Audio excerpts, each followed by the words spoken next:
આપ જોઈ રહ્યા છો સ્પાર્ક ટુડે ન્યૂઝ। એબલ એજ ફાઉન્ડેશન દ્વારા સિનિયર સિટીઝનો માટેના ગરબા યોજાયા। વૃદ્ધ સ્નેહ અભિયાન અંતર્ગત એબલ એજ ફાઉન્ડેશન દ્વારા સિનિયર સિટીઝન ગરબા મહોત્સવ કારેલીબાગ મૂક બધિર વિદ્યાલય ખાતે સાંસદ ડોક્ટર હેમાંગ જોશી, ઇસ્કોન મંદિરના સ્વામી નિત્યાનંદ મહારાજ શ્રી વગેરેની મંગલમય ઉપસ્થિતિમાં ગરબા મહોત્સવ યોજાયો।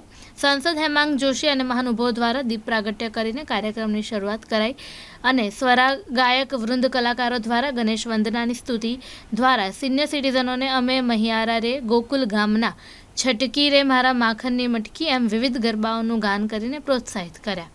વડોદરાના સામાજિક આરોગ્ય તેમજ વિવિધ ક્ષેત્રમાં નિસ્વાર્થ ભાવે સેવા કાર્યો કરતા ઈએનટી સર્જન ડોક્ટર આરબી ભેસાનિયા સાહેબ, મમતાબેન શાહ, હેમાબેન જૈન, સવિતાબેન પટેલ ઉપસ્થિત મહાનુભાવોના હસ્તે સમૂહ આરતી ઉતારવામાં આવી હતી। કાર્યક્રમમાં 60 વર્ષથી 89 વર્ષ સુધીના વિશાળ જનસંખ્યામાં વડીલોએ ગરબામાં ઉમંગભેર ભાગ લીધો। એબલ એજ ફાઉન્ડેશન દ્વારા વિવિધ કોમ્પિટિશનનું આયોજન કરી ઇનામ વિતરણ કરાયું।